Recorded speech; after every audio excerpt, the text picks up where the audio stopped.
우리가 지금 함께 읽은 이 로마서 12장 1절과 2절의 말씀은 여기 계신 대부분의 분들이 아마 성경에서 가장 좀 친숙하게 느끼실 만한 구절 중에 하나일 것 같습니다. 이 말씀을 묵상하시면서 은혜 받은 경험 있는 분들 많이 계실 것 같아요. 너희 몸을 하나님 기뻐하시는 거룩한 산제물로 드리라. 이는 너희가 드릴 영적인 예배다. 너희는 이 세대를 본받지 말고 오직 마음을 새롭게 함으로 변화를 받아서 하나님의 선하시고 기뻐하시고 온전하신 뜻이 무엇인지 분별하라. 참 너무나 귀한 말씀이죠. 우리 베델교회는 지금 참 중요한 시기를 지나게 되었습니다. 이 시간은 하나님께서 또 한 번 우리에게 주시는 변화의 시간입니다. 그러나 어쩔 수 없이 찾아온 이 변화를 그냥 우리가 받아들여야만 하는 시기가 아니고요, 하나님께서 우리에게 허락해 주시는 또 한 번 변화될 수 있는 기회인 것입니다. 여러분, 우리가 스스로 나는 베델교인이다, 베델교회라는 그리스도의 몸된 공동체의 일부다 고백한다면 누구도 예외 없이 이 변화의 시간은 우리 모두에게 중요합니다. 그리고 우리가 하나님의 자녀들로서 하나님과 동행하는 그 삶을 사는 복이요, 인생의 중요한 시간들을 지나갈 때 더욱 우리에게 깊이 경험되기 마련입니다. 저는 그렇게 표현해 보고 싶어요. 이럴 때를 위해서 하나님 우리에게 믿음 주신 것이다. 우리가 또 한 번 우리 속에 있는 그 믿음의 등불을 점검하고 또 새롭게 그 불빛을 다시 한번 밝힐 시간이다. 그래서요, 저도 그렇고 우리 목사님들 모두가 요즘 성도님들 위해 기도할 때 특별히 성령께서 여러분에게 믿음 더해 주시도록 그렇게 기도합니다. 그 믿음을 통해서, 그리고 그 믿음의 뿌리가 되는 복음, 이 생명의 말씀을 통해서 우리 베델교회 공동체가 더욱 하나님을 바라보고 우리 스스로의 마음을 지켜내며 또 뿐만 아니라 우리 앞에 놓인 모든 일들을 하나님께서 주시는 지혜로 바라보고 해석할 수 있기를 주의 이름으로 간절히 축원합니다.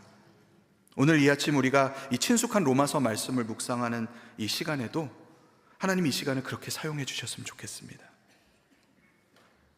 오늘 본문 다시 한번 보시면 우리에게 뭐라고 말씀하시나요?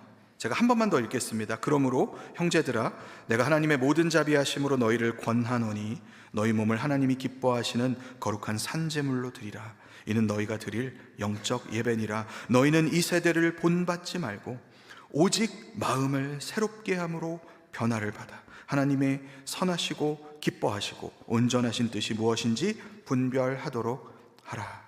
아멘. 이 말씀은 지금 바울이 그리스도 안에서 형제 자매된 이들에게 마음을 다해서 전하고 있는 권면입니다. 그리고 이 권면이 오늘 이 중요한 시간을 지나는 우리들에게도 다시 한번 기억하게 하는 거예요. 무엇을요?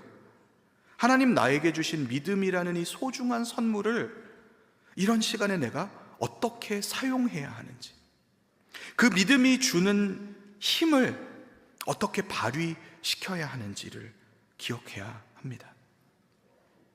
바울이 하는 이 권면을 한마디로 한다면은 여러분이 받은 구원을 살아내십시오 하는 말이겠죠. 구원을 살아내십시오. 여러분 잘 아시죠? 로마서는 바울이 쓴 여러 개의 그 편지들 중에서 가장 이 복음을 깊이 있게 체계적으로 또 논리적으로 아주 잘 서술한 작품이지 않습니까? 그런데요, 바울이 이 로마서를 쓴 목적을 우리가 기억해 본다면, 당시 이렇게 여러 생각들과 여러 의견들로 갈라져 있는 이 교회 공동체를 바울이 하나 되게 하기 위해서 이 편지를 썼습니다. 로마 교회가 다시 하나 되도록 하는 것이 바울이 이 긴 이 장문의 편지를 쓴 그런 목적이었어요. 그런데 여러분, 하나 된다는 것이 그냥 뭐 어떻게든 어떤 모양으로든 하나만 되어라 이게 아닙니다. 마치 뭐로 가도 서울로 가면 되는 것처럼 아무런 모습으로나 그냥 하나로 일치되는 거, 그냥 뭐 파가 갈리지 않고 서로 이렇게 사이가 좋아져서 모든 일에 뭐 이견이 없고 그러면 좋겠다, 그게 아니었어요. 아무런 모습으로나 하나 되는 것이 아니라 오직 구원의 복음, 그 구원의 복음으로 하나 되는 것을 원한 것입니다. 그 복음을 살아내는, 그 구원을 살아내는 모습으로 하나됨을 나타내기 원한 거예요. 바울이 지금 무슨 얘기를 하는 것이냐면요, 그런 얘기를 하는 거예요. 여러분은 구원받은 사람들입니다. 예수 그리스도의 십자가를 통해서, 그분의 죽으심과 부활을 통해서 하나님 앞에 의롭다고 부르심을 받은 그런 존재들이에요. 아주 오래전 아브라함처럼, 이스라엘처럼 여러분도 하나님께 선택받았습니다. 그 구원의 선물을 내 것이라고 받아들이기만 한다면, 그 예수님의 죽음과 부활이 나를 위한 것이었다고 믿기만 한다면, 이방인 투성인 이 로마교회 성도들 여러분도 그 은혜의 수혜자가 된 것입니다. 이렇게 이야기하는 것입니다.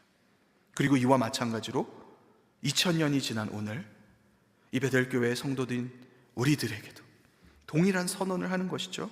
베델교회 성도 여러분, 여러분도 그 구원의 은혜의 수혜자가 된 것이라고요. 여러분 그렇게 믿으십니까? 아멘, 아멘. 우리가 아까 찬양으로도 그렇게 고백했잖아요. 그런데 여러분, 우리가 받은 이 구원은요, 이 구원의 복음은 우리를 자유롭게 합니다. 하나님께서 기뻐하시는 삶을 이제는 살 수 있도록 그 힘을, 그 동기를, 그 원동력을 우리에게 부여해 줍니다. 그 복음은 그런 힘을 가지고 있어요. 그런 그 생명력을 가지고 있어요. 그래서 구원받은 우리는 이제 그 구원을 마땅히 살아내야 하는 것이다. 바꿔 말하면 그 구원을 살아내지 않는다면 뭔가 잘못된 것이다. 그게 1절의 말씀입니다. 너희 몸을 하나님 기뻐하시는 거룩한 산제물로 드리라. 이는 너희가 드릴 영적 예배다. 난해한 말씀같이 혹시 느껴질 수 있어도 간단한 거예요. 여러분의 삶으로 그 받은 구원을 살아내십시오. 그게 마땅한 겁니다. 즉 그러려고 그 은혜를 받은 것입니다. 저는 조금 한 걸음 더 나아가서 이 말씀이 그렇게까지도 들리는 것 같습니다. 여러분이 받은 은혜를 삶으로 살아내지 않는다면 그 구원이 여러분에게 아무런 유익을 주지 못합니다. 예를 하나 들어볼까요? 제가 좋아하는 선배 목사님 한 분이 몇 년 전에 그런 이야기를 들려주셨어요. 이렇게 사역을 하시다 보니까 아무래도 책상에 앉아 계시는 시간이 길어지고 그러다 보니까 하루하루 이렇게 몸이 막 둔해지는 것이 느껴지셨답니다. 그래서 시간을 내서 운동을 좀 해야겠다, 규칙적으로 저녁마다 운동을 하는 계획을 세우시고 또 실천을 하셨답니다.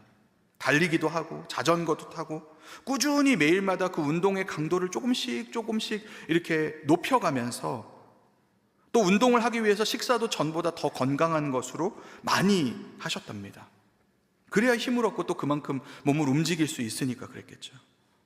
몸에 좋은 것으로 이렇게 든든하게 먹고 운동을 하고 그렇게 건강을 위한 그 루틴을, 그런 습관을 이렇게 만들어 가셨다고 그래요. 근데 하루는 사역을 마치고 귀가를 하셔서 이제 또 그날 이렇게 정해진 계획에 따라서 이렇게 먼저 식사를 하고 그 다음에 이제 운동을 해야 되지 않겠습니까? 근데 그날따라 너무너무 피곤해서 저녁 식사를 마치자마자 그냥 소파에 누워버리셨대요. 그리고는 잠이 들으셨는데 해가 뜰 때까지 그 자리에서 주무신 거예요. 제가 그 이야기를 듣고 얼마나 공감이 됐는지 모릅니다. 나만 그런 게 아니구나. 되게 위로가 되더라고요. 이 목사님이 이제 아침에 화들짝 놀라서 이렇게 눈이 부셔서 눈을 뜨시는데 자기도 모르게 입에서 한마디가 나오더랍니다. 망했다. 그러면서 일어나 앉아서 그런 생각을 하셨대요. 운동하려고 저녁을 많이 먹은 건데 잘 먹고는 정작 운동을 못하니까 오히려 더 살이 찌더라. 건강하게 되려고 영양분을 섭취한 건데 그거를 사용하지를 못하니까 오히려 건강이 좋아지는 게 아니라 거꾸로 더 나빠지더라는 겁니다. 근데 우리 영적인 삶도 그렇다라는 거죠. 하나님, 우리가 하나님 나라를 소유하게 해주시려고 독생자를 주시고 하나님께서 우리에게 그분을 믿는 그 믿음을 주셨는데 그 놀라운 복을 우리가 말하자면 다 받아 먹고는 그걸 삶으로 사용하지 않는다면, 프랙티스하지 않는다면, 운동을 하지 않는다면 그 주님 주신 복이 나를 영적으로 건강하게 만드는 것이 아니라, 나에게 유익을 주는 것이 아니라 도리어 해가 되더라는 것입니다. 그 복음의 지식이 나를 통해서 지혜로 흘러가고 사랑으로 흘러가고 헌신과 섬김으로 내 주변의 그 타인들을 위해서 흘러가야 되는데, 그렇게 되지 않는다면 도리어 그 지식이 내 안에 이렇게 고여버린 물처럼 되어서 악취가 나는 거예요. 나를 교만하게만 만들고, 나를 완고하게 만들고, 남을 판단하고 비판하는, 그렇게 영적으로 병든 사람이 되어버리더라는 것이죠. 여러분, 우리가 하나님 주신 구원의 복을 살아낼 수 있기를 간절히 소원합니다. 그렇게 해야지 구원을 얻어서가 아니죠. 이미 우리를 구원해 주신 하나님의 그 사랑에 우리가 너무 감사하기 때문에 그렇게 하는 것입니다. 다시 말하면 복음에 대한 반응을 하는 거예요. 반응. 그렇다면 이 반응을 어떻게 해야 될까요? 어떤 모습으로 우리가 살아내야 될까요? 그게 사실은 이 로마서 12장부터 시작해서 16장 마지막까지 쭉 이어지는 내용들이에요. 그런데 그 내용을 이렇게 시작하는 오늘 본문에서 2절 말씀은요, 그 복음에 대해서 아름답게 반응을 살아낼 수 있는 비결, 그 구원을 살아낼 수 있는 이 열쇠, 이 키를 우리에게 말씀하는 겁니다.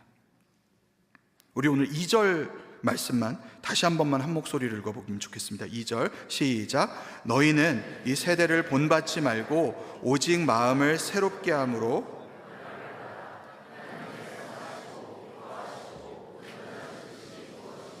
분별하도록 하라. 네, 감사합니다. 이 2절 말씀만 제가 조금만 더 이해하기 쉽게 해석을 해본다면요, 이렇게 표현해 볼 수 있을 것 같아요.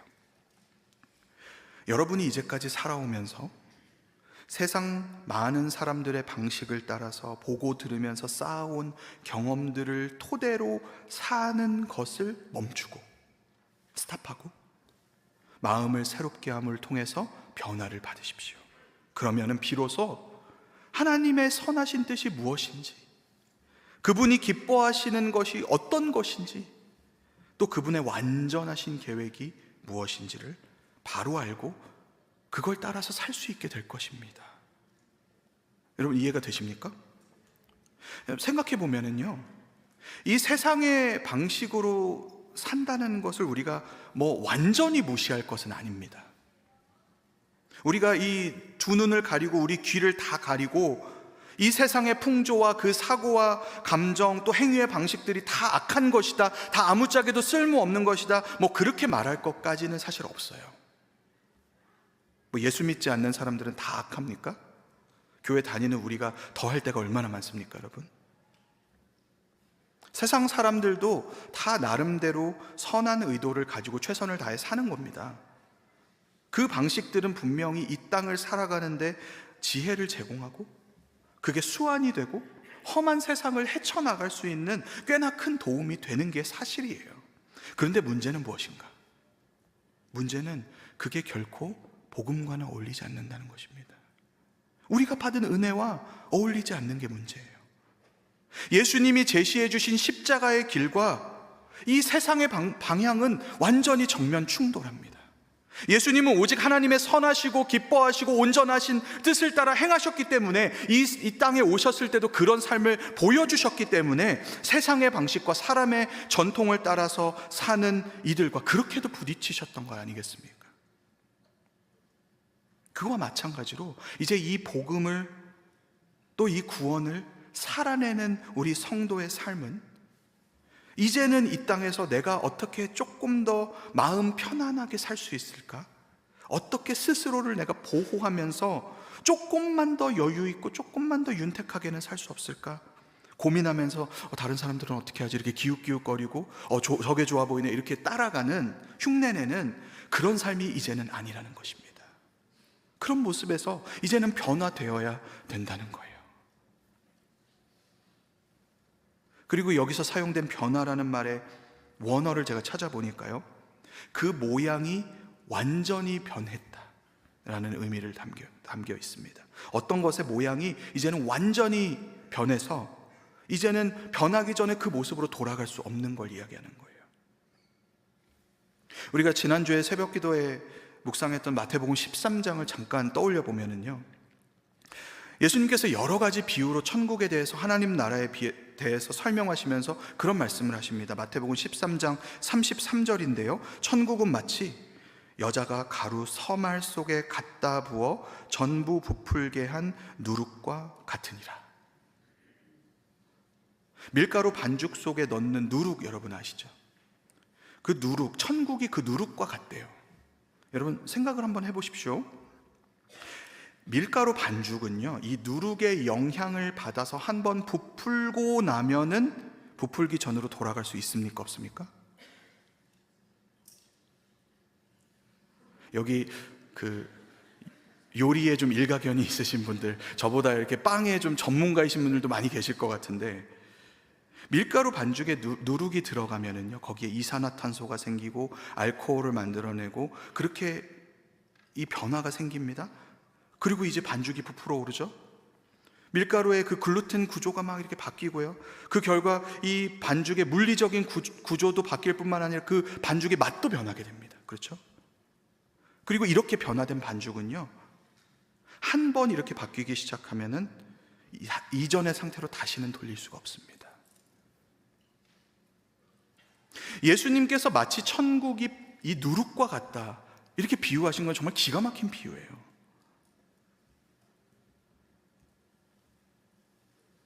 이 예수 그리스도의 복음이, 하나님의 다스리심이 우리 내면에 들어와서 우리에게 구원에 이르는 지혜가 됩니다. 그리고 그 믿음을 우리 안에서 만들어내고요, 우리의 속사람이 변화되기 시작해요. 그렇게 되면 우리의 존재는 다시는 이전과 같은 모양으로 변화될 수 없는 것입니다. 그렇다면은 이 복음의 영향에 합당한 모습, 그 변화된 삶은 내가 이제까지 익숙했던 세속적인 사고방식, 또 그런 이해와 행동 체계로 가득했던 모습이 완전히 이제는 변화되어서 예수님처럼 하나님의 선하신 뜻을 따라 사는 거예요. 그분의 기뻐하시는 방향에 맞추어 사는 거예요. 그 어떤 것과도 비교할 수 없을 만큼 완전하신 하나님의 그 계획을 이제는 내가 좇아서 살아가는 겁니다. 여러분, 지난 한 주간의 삶을 당장 한번 돌아보십시오. 옆 사람 말고 나의 한 주간의 삶이요. 아니, 오늘 아침, 그냥 오늘 아침만 생각해 보세요. 여기 이 자리에 와서 앉기까지 여러분은 그런 변화된 모습으로 오늘 아침 사셨습니까? 오늘 본문 2절로 돌아와 보면은요, 그 변화를 받기 위해 어떻게 하라고 말씀하세요? 마음을 새롭게 하라. 변화를 사모하며 마음을 새롭게 하라. 여러분, 지금 이 2절에 나오는 바울의 그 권면의 말씀 중에 어떤 부분이 가장 핵심인지 눈치채셨습니까? 오늘 설교 제목을 보시면 힌트를 얻으실 수 있을 것 같은데요, 하나님 주시는 변화를 위해서 마음을 새롭게 하십시오. 이게 여기 권면의 핵심이에요. 마음을 새롭게 하는 것. 변화된 모습으로 살기 위해서는 우리가 마음을 새롭게 해야 됩니다. 이 부분에 집중해서 조금만 더 묵상을 해보겠습니다. 제가 아까 서두에 그랬잖아요. 오늘 본문을 통해서 하나님 우리에게 주신 이 믿음을 어떻게 사용할 수 있을지, 이 믿음의 힘을 어떻게 발휘해낼 수 있을지를 기억할 수 있다고 하지 않았습니까? 처음 주님을 영접하고 그리스도인이 되었을 때, 그때뿐만 아니라 인생의 중요한 시간을 지나갈 때마다 우리 믿음의 불빛을 어떻게 밝히 비추어야 할까요? 바로 하나님 허락하시는 변화를 사모하면서 우리의 마음을 새롭게 하는 것이 그 방법입니다. 여전히 육신 가운데 사는 우리들은요, 참 안타깝게도 마음이 자꾸 단단해져요. 복음의 누룩이 우리 안에 이렇게 들어와서 우리의 성질이 이미 완전히 변화되었는데도 그 사실을 깨닫지 못하고 자꾸만 다시 이전에 그 날 반죽이었을 때의 모습으로 되돌아가려고 합니다. 그렇기 때문에 오늘 처음 교회 나오신 분들에게나 또 반대로 평생을 신앙생활 해오신 분들에게나 이 구원의 복음은 똑같이 필요한 거예요. 오늘도 계속해서 나를 변화시켜 주시는 하나님의 그 일하심이 필요한 겁니다. 그리고 그 변화를 받기 위해 우리가 무엇을 해야 된다고요? 마음을 새롭게 해야 한다. 잘 보십시오 여러분. 여기 보면 우리가 변화를 받는 것은 하나님께서 해주셔야 가능하게 되는 것이지만, 그 변화를 위해서 마음을 새롭게 하는 것은 누구의 몫일까요? 내가 해야 되는 몫이에요. 하나님은 결코 우리에게 변화를 강요하는 분이 아니십니다. 억지로 막 코를 이렇게 붙잡고 입을 이렇게 벌려가지고 커다란 아빠 밥숟가락으로 누룩을 그냥 막 쑤셔 넣는 그런 분이 하나님은 아니에요. 마음을 새롭게 하는 건 우리가 스스로 해야 되는 것입니다. 여기 마음을 새롭게 한다, 여기 나오는 것과 동일한 표현을 바울이 또 사용한 에베소서 4장의 말씀을 보면 이 마음을 새롭게 한다는 게 무엇을 하는 것인지 이해하는 데 도움을 얻게 됩니다. 아주 짧은 구절인데요, 4장 23절 이렇게 써 있습니다. 오직 너희의 심령이 새롭게 되어. 이 에베소서에 나오는 표현이요, 오늘 로마서 12장 2절에 나오는 마음을 새롭게 한다와 같은 표현입니다. 영어 성경을 보면 조금 더 구체적으로 우리가 보게 되는데요, Be renewed in the spirit of your minds. 사실 로마서 12장과 에베소서 4장 두 군데 본문이 동일한 사실 주제를 이야기하고 있습니다. 그런데 에베소서 본문의 문맥을 따라서 이 의미를 조금 살펴보면은 마음이 새롭게 된다, 심령이 새롭게 된다라는 말은요, 그냥 내가 이제까지 품고 있었던 나의 어떤 생각들, 나의 허탄한 것들, 죄의 생각들을 이제는 버리고 이제는 주님을 바라본다, 주님의 그 진리를 향해서 내 생각의 방향을 바꾼다라는 말로 끝나는 건 아닙니다. 거기에서 한 단계 더 깊이 들어가는 거예요. 한 단계 더 깊이 들어가서 무엇을 하는 거냐? 우리의 마음과 생각을 지배하는 영향력의 방향을 바꾸는 거예요. 조금 어렵나요? 내 생각이 나가는 방향을 바꾸는 게 아니고요, 내 생각을 결정하도록 내 안에 들어오는 것의 방향을 바꾸는 것입니다. 잘 한번 생각해 보세요. 내 마음과 생각을 육신이 지배하게 될 때, 세속이 지배하게 될 때는요, 그 영향력 아래서 그 세속과 육신을 닮은 것이 나로부터도 나가는 것입니다. 근데 반대로 내 마음과 생각을 성령께서 지배하시게 되면은 그 영향력 아래서 성령께서 생각나게 하시는 예수 그리스도 닮은 것이 나를 통해서 나가게 되는 것입니다. 이 차이가 느껴지시죠? 팀 켈러 목사님은 이걸 아주 흥미롭게 표현하셨습니다. 뭐라고 하셨냐면요, 그리스도께서 우리의 상상력을 사로잡도록 하라. 우리의 상상력을 주님이 사로잡으시도록.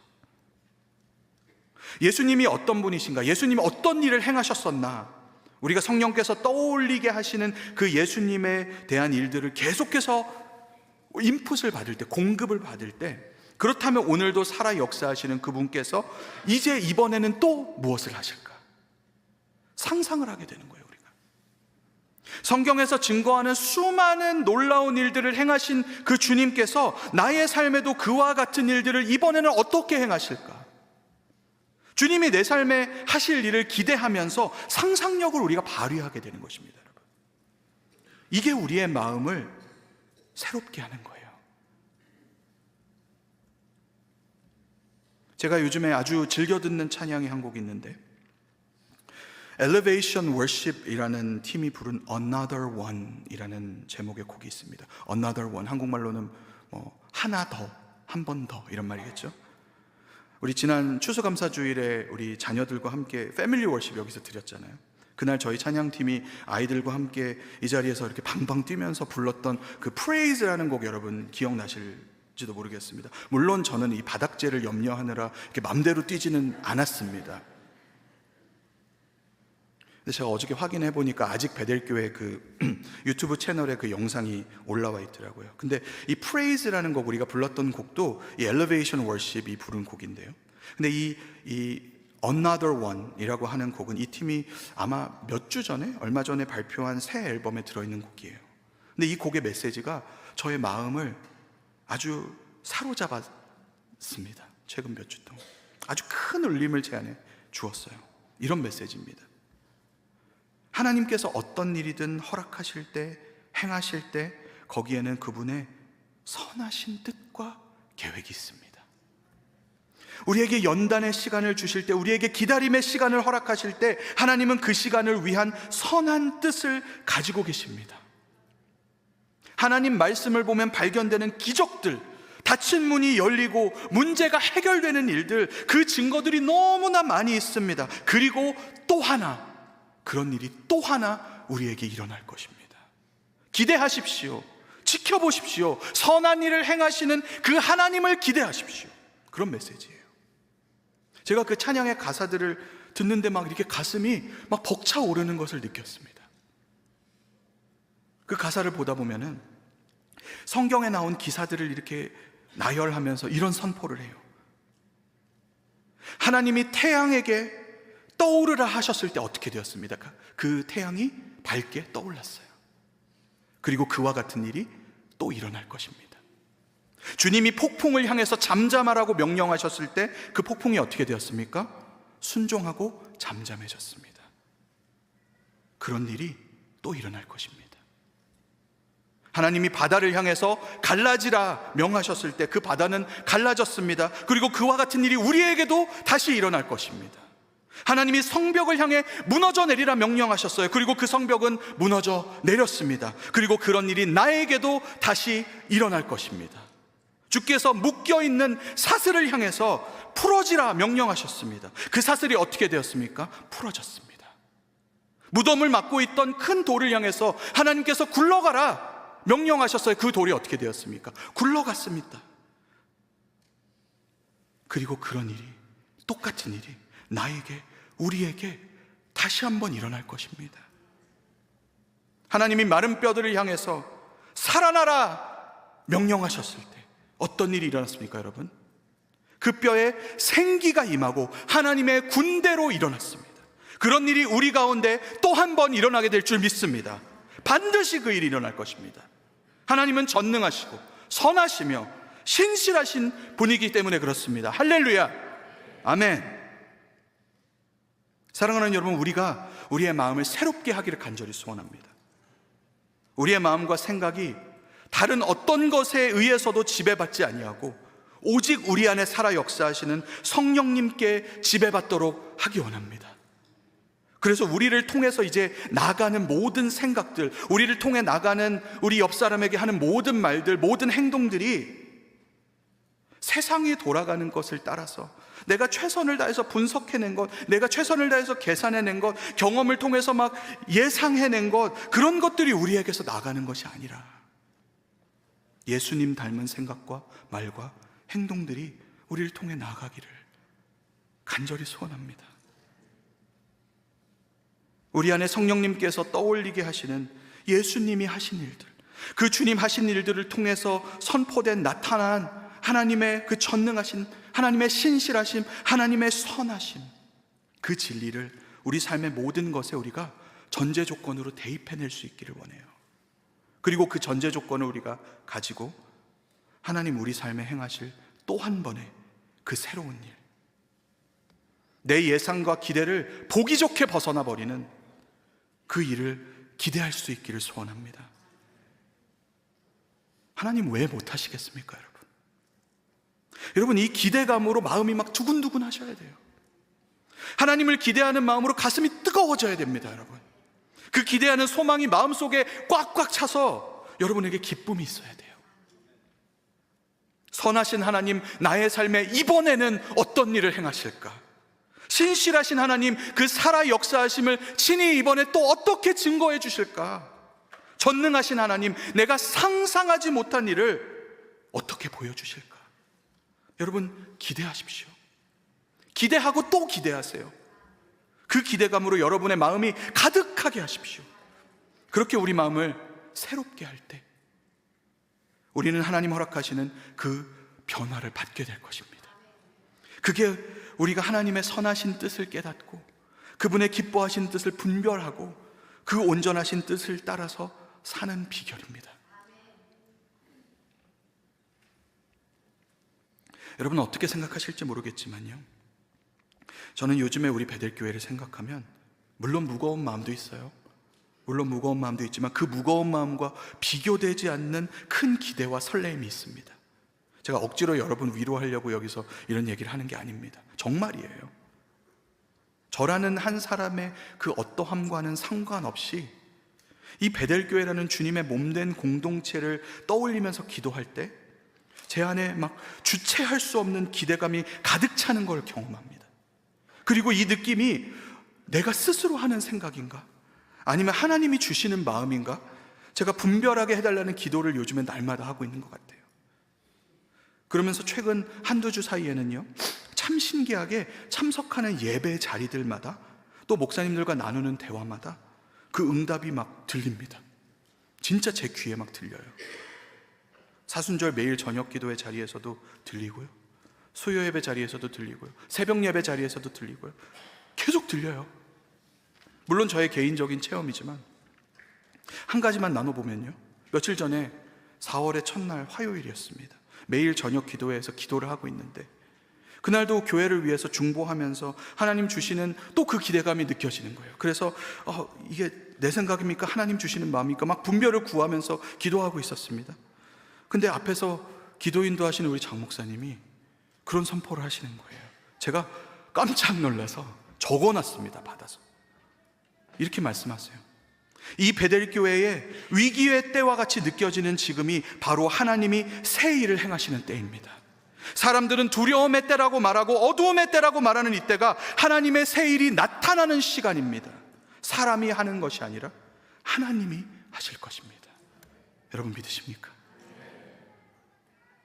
여러분 교회를 위해 기도해 주십시오. 기도의 자리들로 나아오십시오.